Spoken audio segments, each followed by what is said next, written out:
higher, of course, and this is after the economic data that came in. Durable goods better than expected caused equity futures to rally.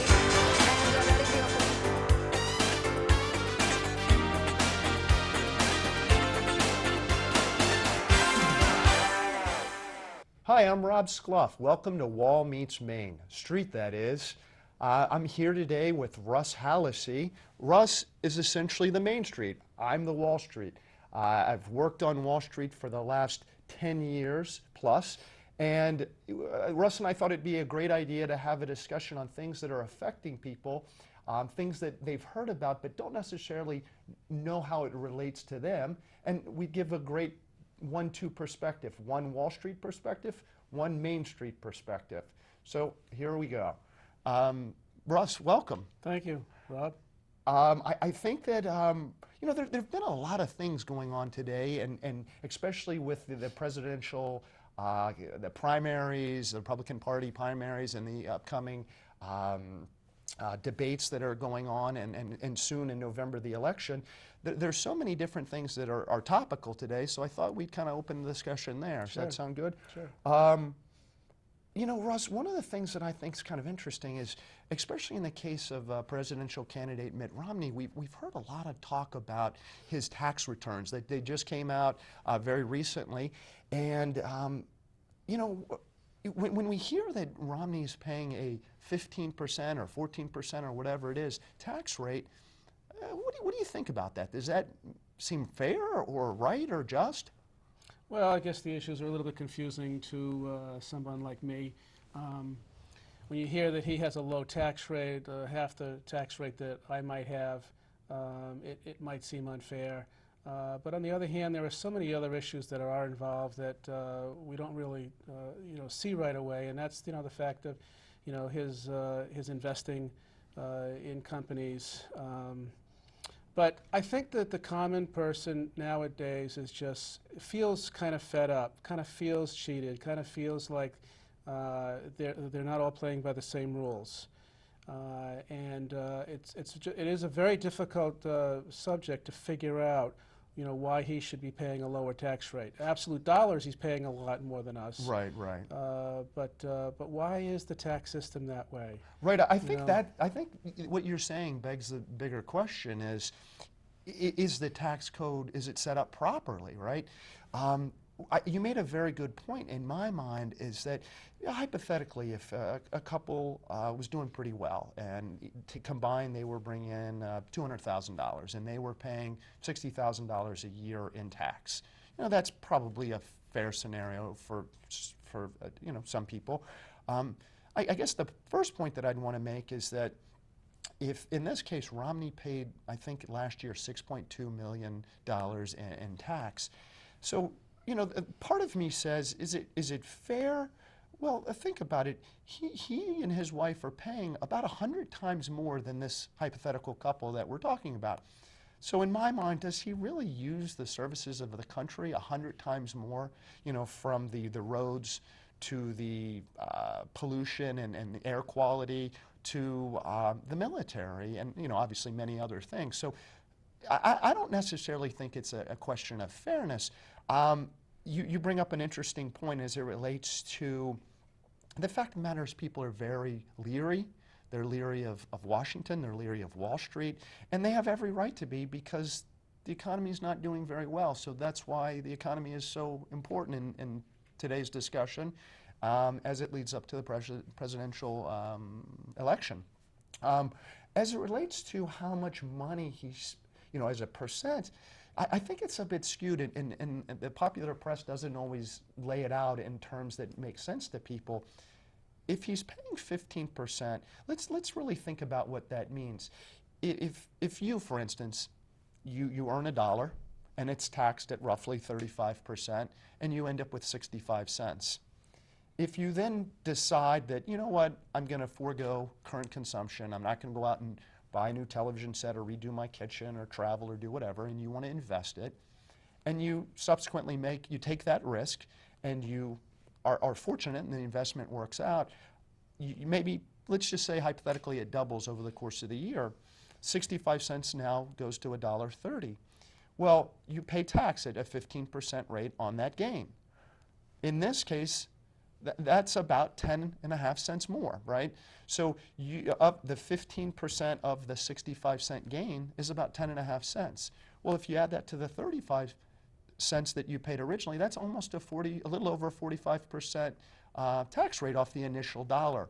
So I think when the popular media says that it's a 15% investment gain or a tax rate, it's very skewed.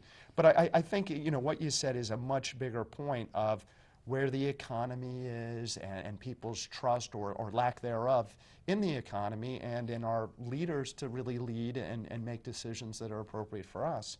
So that's a good point. I think another thing that I think is important is the unemployment. That's really what matters to people, because they have to have a job that not only allows them to feel good about themselves, because when I was a kid, I remember reading a quote that said, "An idle mind is the devil's workshop."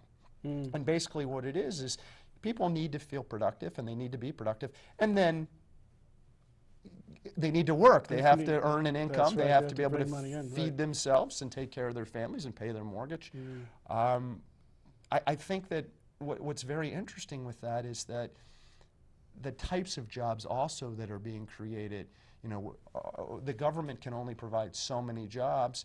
And the truth of the matter, I just recently heard that even Walmart has cut back on its greeters, and that had been almost a job of last resort for people that they could, if they couldn't get a job because of their age, they could, not that discrimination is something that I'm talking about, but just the idea that they would have a place that could hire them, and Walmart had been a place where people could work. That's no longer the case with Walmart having cut this. So, I think what's interesting is when people hear that the unemployment rate is about 8.5% today. Do you think that's representative of where we stand? I'm also wondering how Massachusetts might be different than the rest of the country, because in my perspective, it seems like there are some areas of the country which are harder hit than Massachusetts. I think that's a very good point. And also the difference in types of jobs we have here in Massachusetts. So I'm just wondering if you have any idea on that, how we might be different than the rest of the country, and in job numbers, and also maybe job types. Higher tech here, where they demand higher education in general, or not. I think you're right. I mean, we have, there are a number of universities and colleges here in Massachusetts, and in Boston primarily, and the types of jobs are very different here than elsewhere. Hence why, if you go out to a restaurant or to a mall in this part of the country, you don't quite see what's going on in the rest of the country. And truthfully, I would think you could even take it a step further.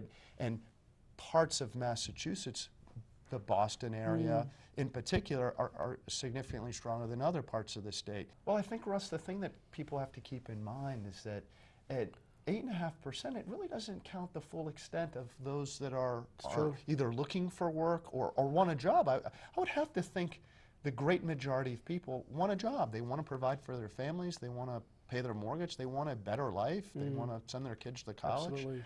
And the truth of the matter is, because there aren't a lot of jobs out there, or the types of jobs that are around here in Boston, they stop looking. They stop looking, and the real unemployment rate is significantly higher, closer to 20% in my mind. I think another thing that I think you had some experience with in the housing market. I think that one of the biggest problems that we're facing is the fact that the housing market really hasn't been addressed. We had a significant drop-off in sales, in values, and a home had turned into a store of value. And I think historically people bought a home and they lived there for 30 years, and when they decided to retire or move to a lower cost area, they unlocked that value. Well, that didn't happen over the last 10 plus years, and people were using homes as a speculative way to essentially make up money, or an investment, or a speculative event.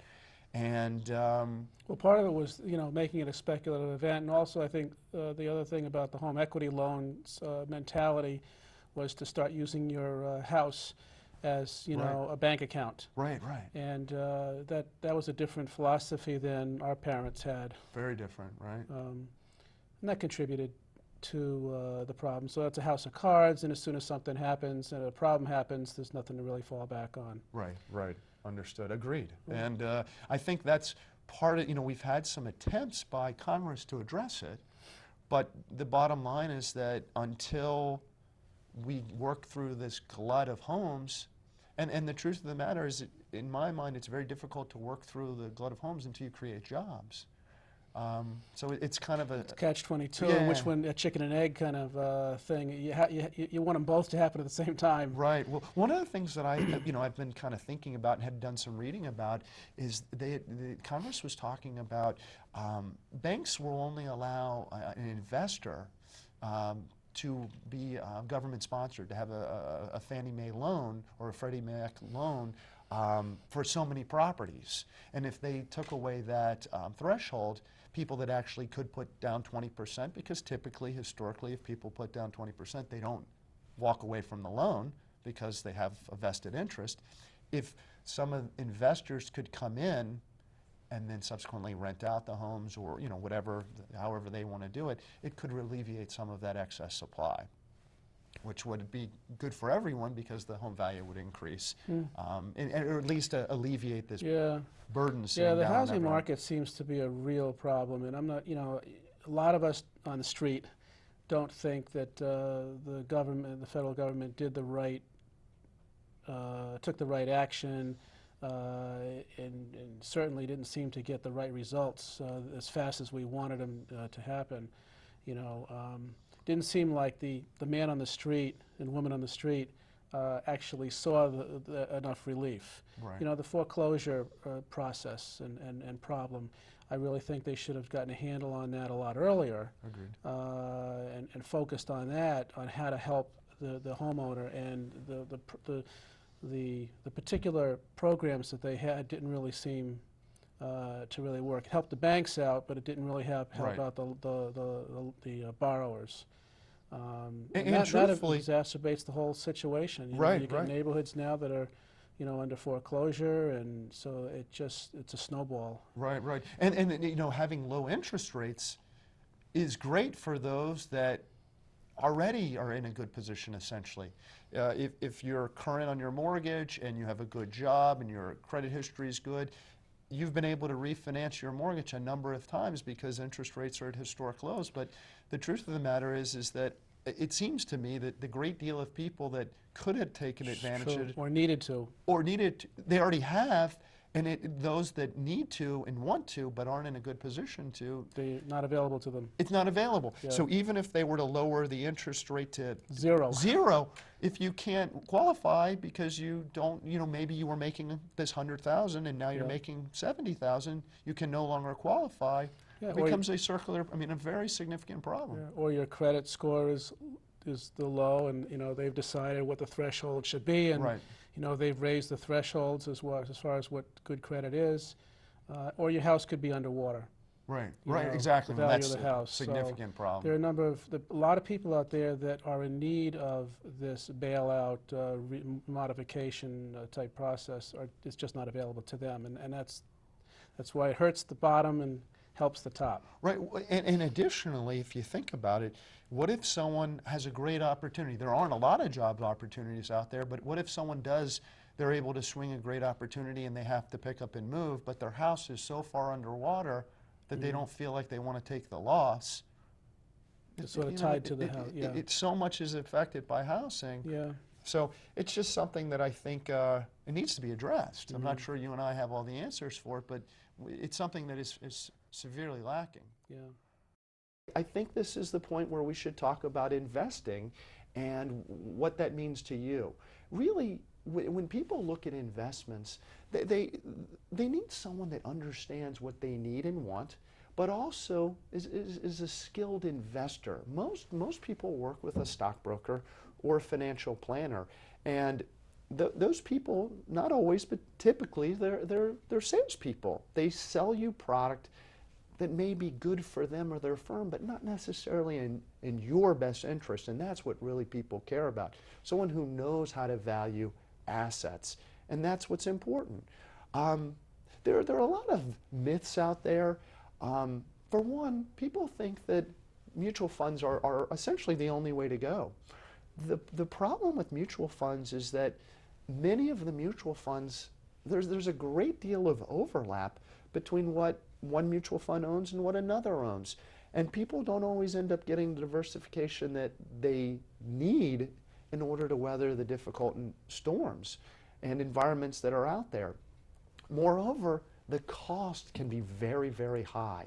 The typical mutual fund, the all-in cost, which are not only the management fee that is fully disclosed, but also the trading costs and the taxes and the administrative fees, they can be somewhere between 2.5% and 3%.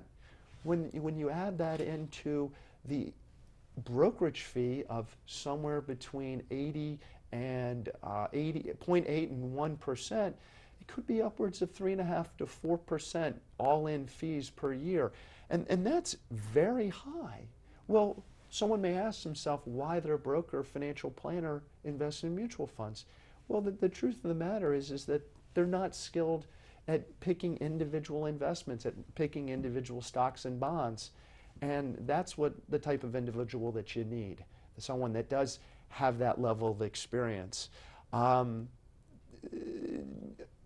people don't realize that, we had a client come to us earlier that had 17 different mutual funds. And again, at times they can be all highly correlated. Well, what does that mean in English? It means that they all kind of move in the same direction. Well, when we have an event that happens and it hits the fan, well, we need to make sure that our investments don't all move in the same direction. Some will do well, some won't do as well, but it will smooth out so that your all-in return is acceptable for the level of risk that you're willing to take. Another myth out there is that actively managed portfolios can't beat an index. And the truth of the matter is that before cost, many can. Unfortunately, most portfolio managers, they don't really keep a very close eye on the spending. Their turnover, their trading costs are very high. I recently read an article that they are as high as 1.44%. Well, if you think about that, if you add that to the 0.8 to 1% that your broker's charging you, plus 1.44% for trading costs, and then taxes and administrative fees and you name it, you really are paying 3.5% to 4% at times, which is very, very high. Well, really, what you need in investing is a process. It's almost as if you were picking a cantaloupe. People don't realize that within investing, you have to match someone's willingness to take risks, but also their ability to take risks. Someone may have an awful lot of money, but if they don't have a high willingness to take risks, then all the ability in the world does is meaningless. When someone picks a cantaloupe, there's a process involved. You smell it, you shake it to hear if there's a lot of juice inside, you feel the firmness to see if it's either overripe or perhaps way underripe. And so there's a process that people unknowingly go through. And investments are no different. You always have to have a process. And I think that that's what most investors, both individual but also professional investors, lack. They lack a defined process. Most people, unfortunately, they rely on tips. You've heard it countless times. Someone's at a bar or restaurant, or they're maybe at the dentist, and they hear that so-and-so company is a great investment and they should buy it. And they do, without doing any homework, without even having a real understanding of what the investment is. And in this case, my partner and I refer to it as speculating. We feel that most, not only individuals, but also most professional investors are really speculators. And what they're doing is they're hoping, it's almost, there's a theory out there called the greater fool theory. It happened most recently in the housing market. We saw housing prices rising exponentially, over a very short period of time. The house that was $125,000 had increased over a 5-year period to $400,000 or $500,000.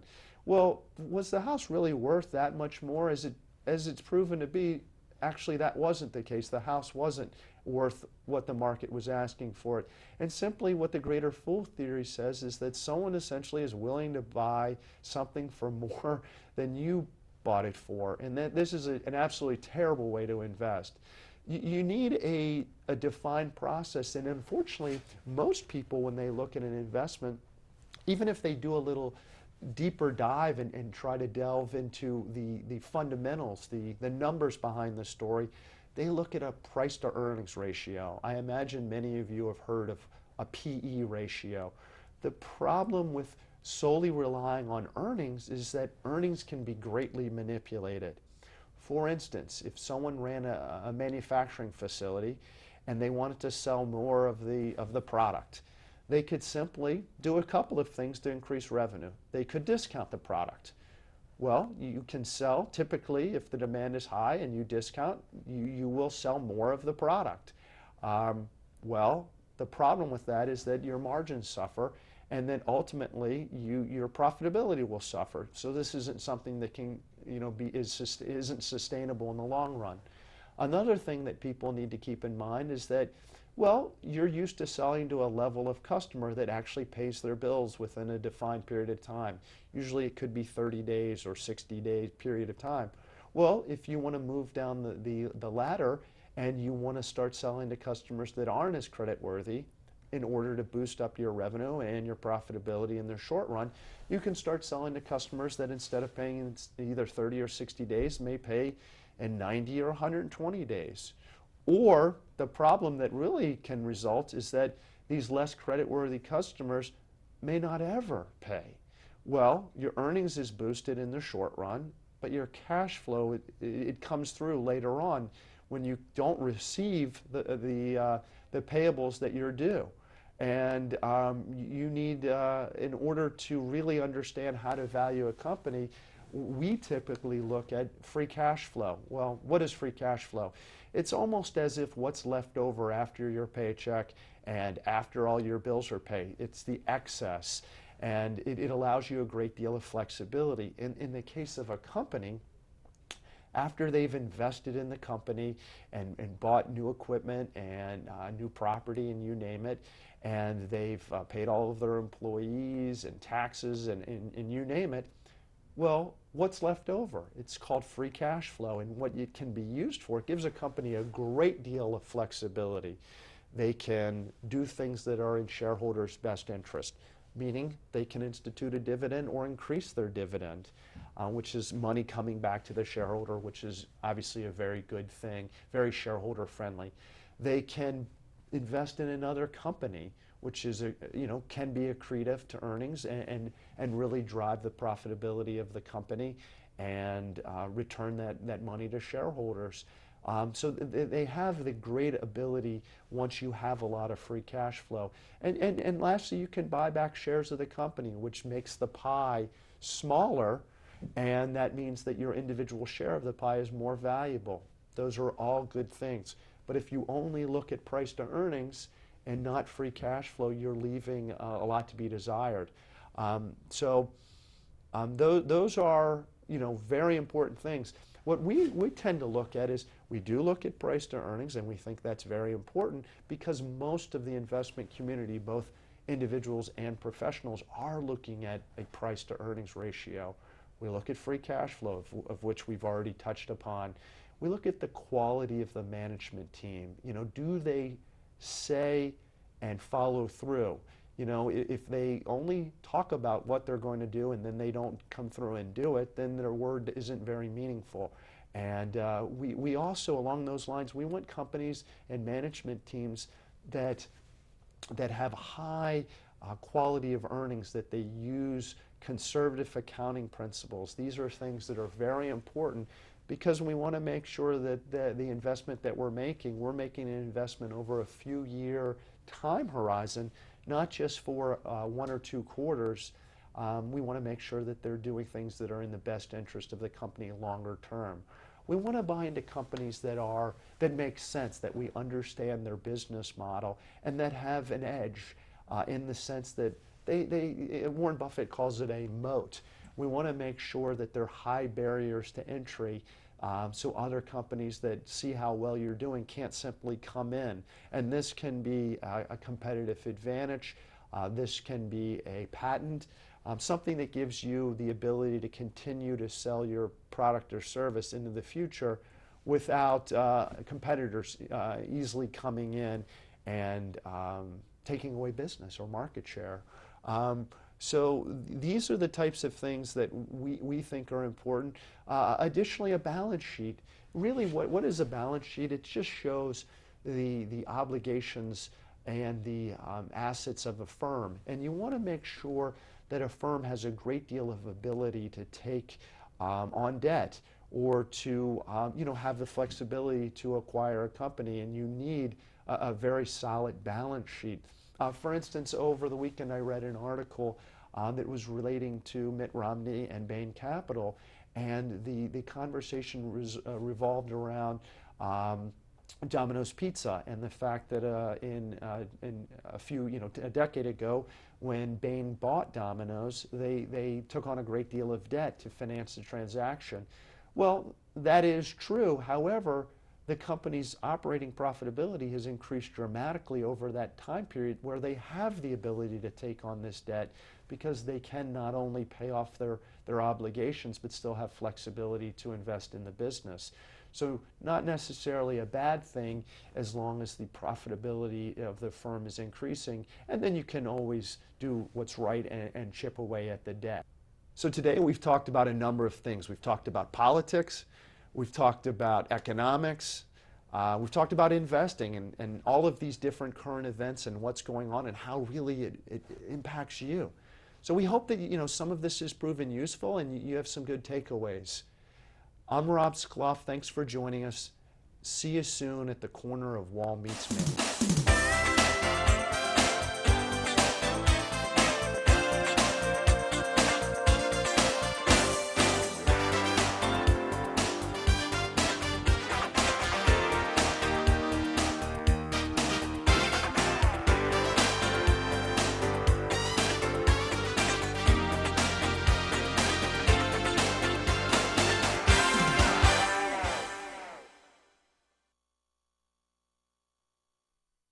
Production support provided by Medfield TV. Access to our community.